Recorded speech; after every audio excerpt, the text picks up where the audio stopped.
Welcome to the Aliya Matheson Show. I'm your host, Aliya Matheson, and we're here every Wednesday at 6 p.m. Central Time. Today's topic is going to be all about January 6th and the events that followed.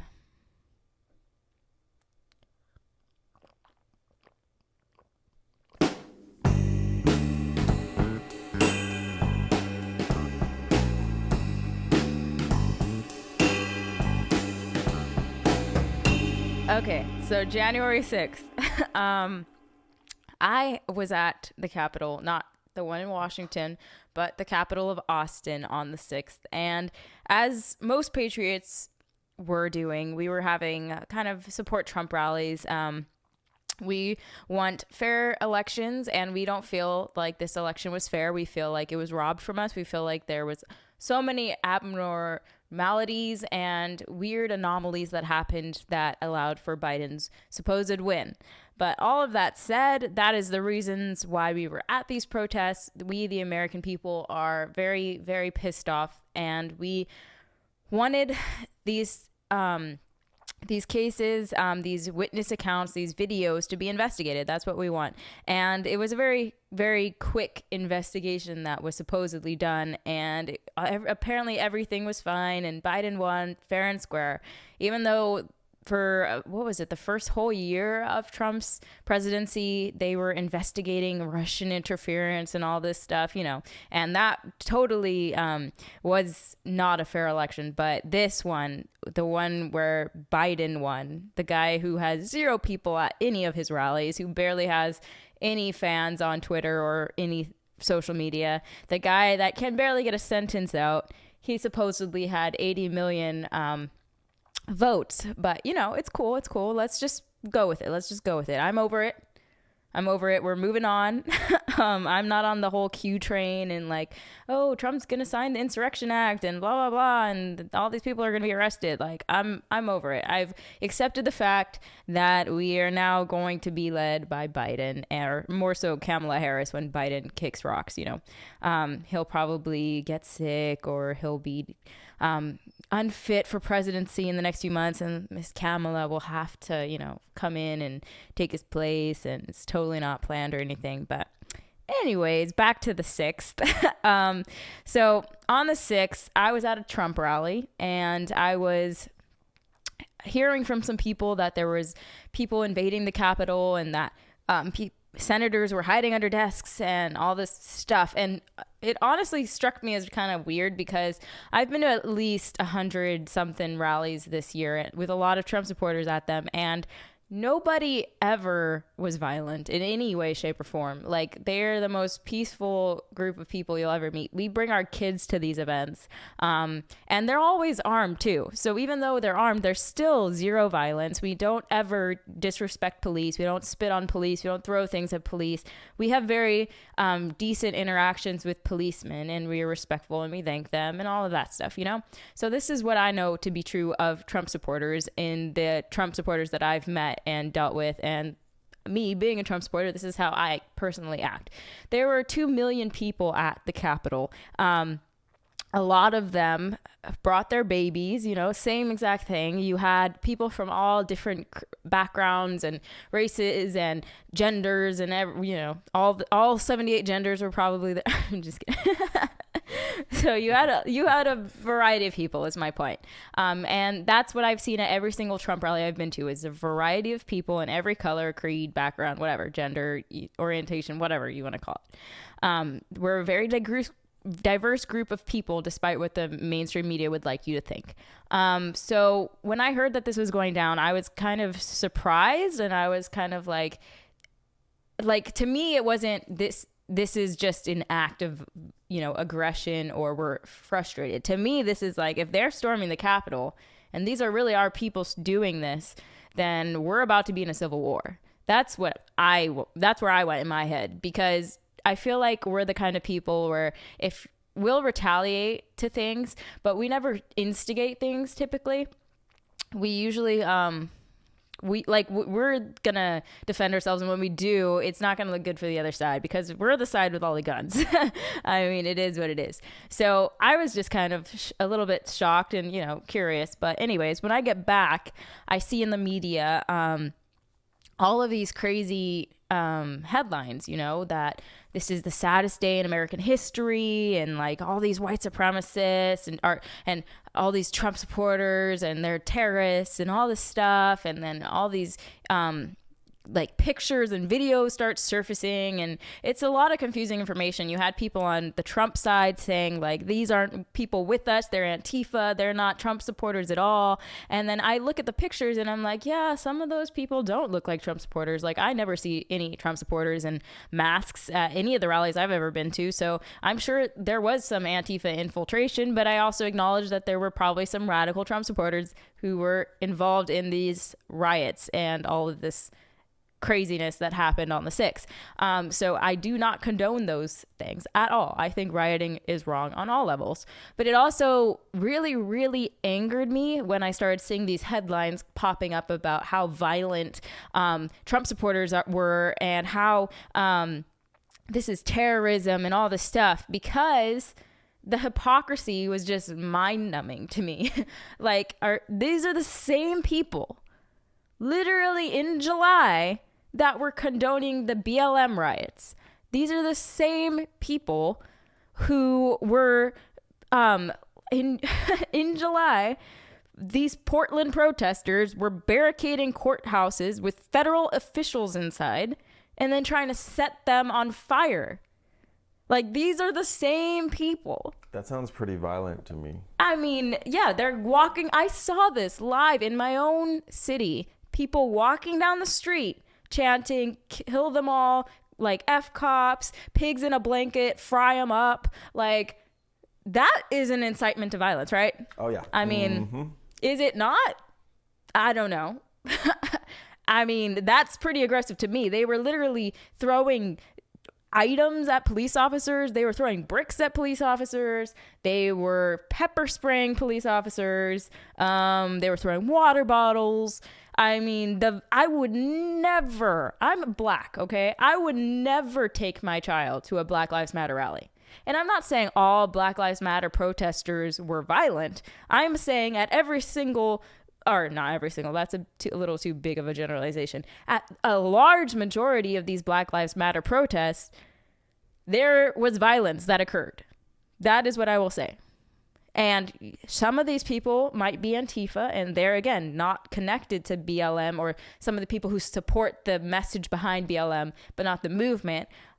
But still, every single time you see these craziness happening in the news, it's connected somehow to BLM. You had children shot at BLM rallies in the nighttime. I mean, they came out at night for a reason, because they wanted to destroy and loot and burn things. And you know what these Democrats were saying then? Loretta Lynch said, there will be blood in the streets. Chris Cuomo, who says protests have to be peaceful? Kamala Harris, protesters should not let up. So these are what Democrats are saying while people are being injured and officers are getting killed. Like, Black officers, Black businesses, people are being, like, people's livelihoods are being destroyed. And this is what the left was saying then. But now they want to come out and, oh my gosh, rioting's wrong. We should never do that. Oh, how dare they? They are terrorists. They should be on no-flight lists and all this stuff. I mean, it's just obnoxious. And then, like, here's the arguments I've heard from some of the people on the left.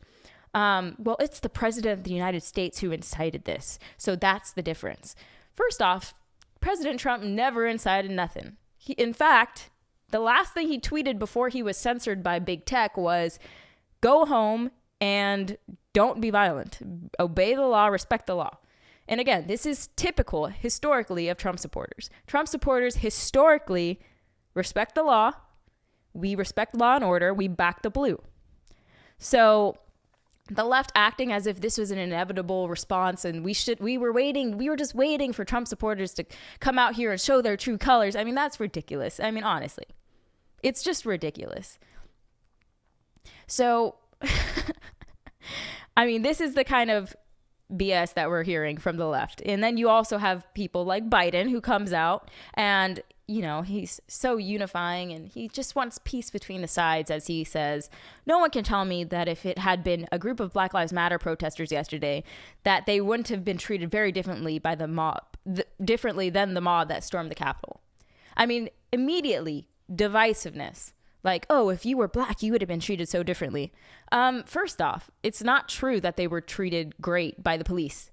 I have multiple friends on video and witness accounts that said that they were pepper sprayed and they were tear gassed for being in the crowd. And these are peaceful people, because out of the 2 million Trump supporters that were there at the Capitol, most of them were peaceful. Most of them did not storm the buildings.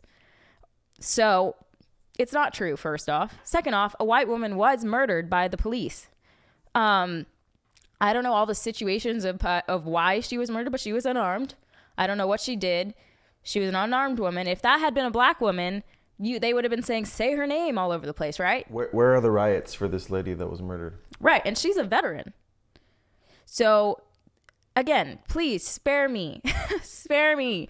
And then you have conflicting accounts of people saying, or even video footage of people saying that the police were letting people in. So that's a whole nother nuance to the situation that we could go down. But because I don't know what was happening or why they were letting people in or why it was so easy to get inside in the first place, right? I mean, you can't even get into Costco without a mask. Like, how on earth do you have a defense budget of $934 billion? Billion. Wait, say it like Trump. 934 billion. I can't say it like Trump. I mean, there's no way that people honestly think that some unarmed little hoodlums managed to get inside the Capitol building and the police were just like, no, wait, what do we do? What do we do? I mean, where were all the military and everybody? Like, where was everybody, right? I mean, they shut down everything for this rally. They couldn't get inside a bathroom at this rally. There was like 5 porta potties at this entire rally for 2 million people to use. They shut down every gas station in town. They were not even letting people into the city unless they showed that they had a reservation from a hotel. I mean, but they didn't have the security to keep some unarmed hoodlums outside of the Capitol. I mean, come on. There's just some weird stuff that's happening, and I can't explain it or give you answers about it, but let me just tell you, it was weird. All that to say, I just think it's an absolute bold-faced lie that this was something that was inevitable, that the Republican Party is just now tarnished by these few people. And that's what the left is trying to do now. They're using this moment. They're grasping onto this moment and saying, see, we can't have conservative values. We can't have conservative ideas because this is what they lead to. And now they're pretending like the conservative side of the United States is just dangerous and we're violent and we're just ready to start something at any minute. When in reality, it's the exact opposite. Historically, it's the exact opposite in this country. And now they're using it as a way to remove conservative ideas from the internet. So they're pretending like this whole Capitol Hill, this whole Capitol raid or rioting is now going to be all of conservatives, and that incitements to violence are going to be coming from all conservatives. And they're using that as a way to take us off of the internet. So the walk away campaign, that was basically conservatives walking away from the Democratic Party. And it was a hashtag being used on Twitter. And there was million people over 500,000 people with hundreds of thousands of testimonial videos. They're just gone off of Twitter. Like, they completely banned the walk away campaign. How do you justify that, right? I mean, that's what I want to know. I guess, a lot of people are saying, oh, it's a private business. They can do what they want. They can serve who they want to serve. Mm-hmm. Oh, really? So if there's a baker with very, very high moral values and they believe that they shouldn't be making wedding cakes for homosexuals, and they say, no, I'm not going to serve you, I'm not going to make your cake, you tell me what happens. I think that's happened before, but let's just say it hasn't. Let's just say that it's going to happen. Would the same people say, oh, it's a private business, they can serve whoever they want to serve? Mm-hmm. Yeah, exactly. And I mean, for the entire time for the entire time that we've been dealing with COVID, who have they been telling what to do, right? Private businesses. They've been telling private businesses that they can't open, that they have to mandate masks, and if they don't, they're going to be shut down by the government. So I guess the government can get involved when it comes to private businesses and their agendas, right? But when it comes to Parler trying to take on the host of conservatives that are flooding over to their website or to their app, Amazon just decides to stop hosting the app. And they've removed it from the Apple store, they've removed it from the Android store at Google. So it's just like, where does it end, right? I mean, are we only allowed free speech in our homes? Like, free speech applies everywhere. I mean, it should anyways, the culture of free speech. Ben Shapiro talked about this recently in one of his latest episodes, and I think he did an astounding job just explaining it. But it's like, we have a culture of free speech in America. You can't say you can't go into Costco and talk about conservative values in Costco. I mean, we should have free speech everywhere. If you believe in free speech, you believe in it for everybody, not just people who think like you. So either you believe in free speech or you don't believe in free speech, and that applies to every platform, everywhere you go. The internet is ran by liberals. So if you're saying only liberals should be able to speak freely on the internet, you don't believe in free speech. You don't believe in the culture of free speech. And by my definition, you're not even American. And yes, I said that.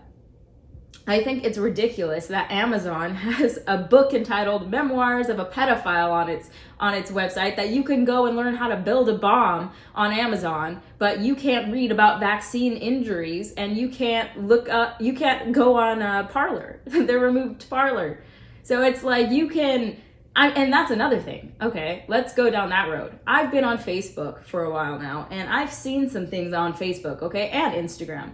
And I've seen groups for pedophiles that mothers have reported, and they're like, hey, go report this page. And you can see that this page is full of pedophiles. They're like open about it. And guess what? When you report it, Facebook says it doesn't violate their policies. So pedophilia doesn't violate your policies. ISIS probably would be on Twitter and it wouldn't violate their policies. But Trump violates the policies. The elected president, the guy we elected to hear from, is being censored by big tech, whom we did not elect. And I know I sound passionate. It's because I am. Like, I'm angry, guys. Why is big tech telling me that I'm not allowed to have a voice in my country, but the left can basically take over every area of the media and say whatever they want? I mean, it's just disgusting, and it's very fascist. It's basically like digital book burning, essentially, is what they're doing. And you only censor people who you're afraid of. Get this, though. Get this. This one gets me. So Twitter, this is what Twitter posted recently in regards to the Ugandan election, where they were hearing reports that internet service providers are being ordered to block social media and messaging apps. This is what Twitter said. We strongly condemn internet shutdowns. They are hugely harmful, violate basic human rights and the principles of the open internet. Access to information and freedom of expression, including the public conversation on Twitter, is never more important than during democratic processes, particularly elections. This is coming from the same people that literally banned everything regarding the US election. On Instagram, on Twitter, on Facebook, like, you couldn't talk about it without getting your account taken down. They're literally removing accounts off the internet. They've removed the literal president from everything. Like, he can't even have a Shopify. He can't even sell merchandise now. Well, I mean, don't you know the MAGA hats incite violence? Right. Like, if you buy a hat and you just put it on your table, it will stand up and it will go try and kill people. You know Well, that. according to GQ, the MAGA hat is still an object of hate. And according to Alyssa Milano, the red MAGA hat is the new white hood. I didn't know that I was a member of the KKK. They'd be probably very surprised to have me. It would be like Black Klansman all over again. Yeah. A black Jew Latina in the KKK. What do you know? It's the craziest thing ever. I mean, this whole like blanketing all Trump supporters as white supremacists is just the most ridiculous thing on the face of the earth. I mean, the amount of diversity that I've seen at these Trump rallies. I mean, are we serious? Like, that's the best you can do, left. I mean, honestly, that's the best you can do.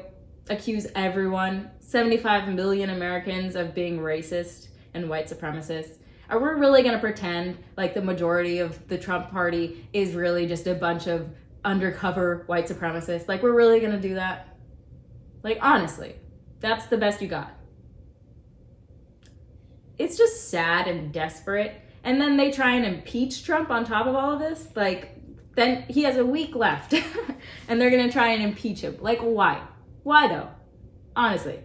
And he never even told anybody to be violent. Like, he literally just said, like, we need to go out there, we need to get together, and we need to fight against unfair elections. And this is the type of language we use all the time at rallies. We need to fight for our freedoms. But of course, the mainstream media has to take everything and they twist it to mean whatever they want it to mean. And this is very typical of things that Trump say. The media will take what Trump say and they'll twist it, and even though he's like condemned white supremacy a million times, oh, but he said this about Mexicans and blah, blah, blah. And it's like, you actually watch what he actually said and it's completely different, or they completely misinterpret it. And that's what they're going to start doing, conservatives. And of course it's not going to stop at conservatives, because what they really have an issue with is they have an issue with biblical principles.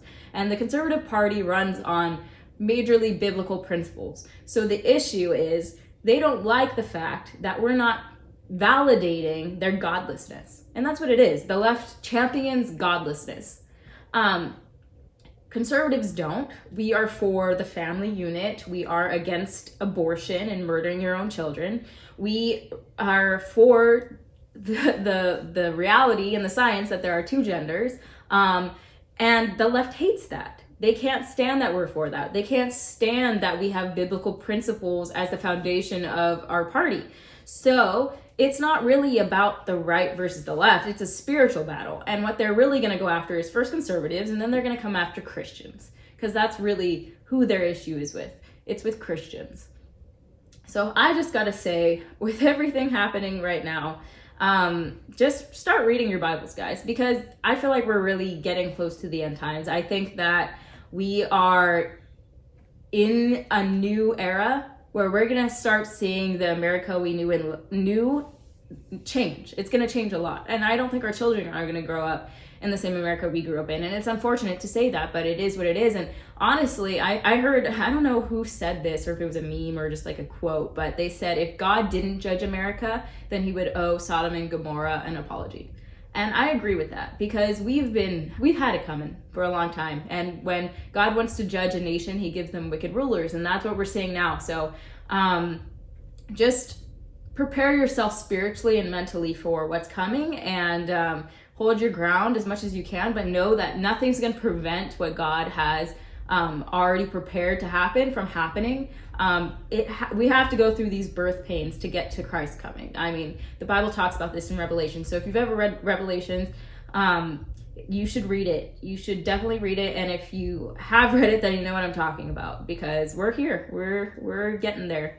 It's getting close. So it's exciting times, and it's also crazy times. But I think what we're seeing a lot of is the reprobate mind mentioned in Romans, and that people just don't have any sense of reality anymore. They're delusional. I mean, they call what is good evil, they call what is evil good, and this is just where we're at in society now. And it's not shocking. It shouldn't be shocking to Christians, but it also makes you feel kind of like you're the only crazy person, or you're the only sane person in a crazy world. And sometimes that's probably true, but soon you won't feel that way, because you're going to be probably in jail with the rest of us as we as they start putting away conservatives. I don't know. You have any last words, Brian? Don't get in the boxcar, whatever you do. Yes, and don't take the vaccine, whatever you do. Oh, did you hear in California they actually are mandating this vaccine for children to return to school?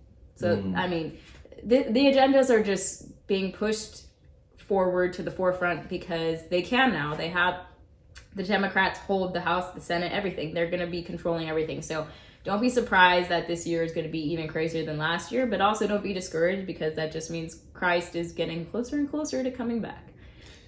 Amen. I think my thoughts are just what you touched on earlier about the media only showing, what they want to show, but also being so double standard. I mean, I think I just want to encourage everybody to get out and, wake people up. I mean, the left has to be seeing this. I mean, they're not stupid. I mean, there's a lot of things that I hate that they do, and they, the things that they believe in, but they have to be seeing the media, not doing anything and not saying anything about Chaz and everything that went on in the summer, and today twisting it and just acting like they're just goody two shoes and they really care about, all of this kind of stuff. About the law. Oh, yeah, exactly. About following the law. Yeah, it's just ridiculous and sad. It's sad that we're here as a society, but it's also, I think, necessary, and more people are going to wake up.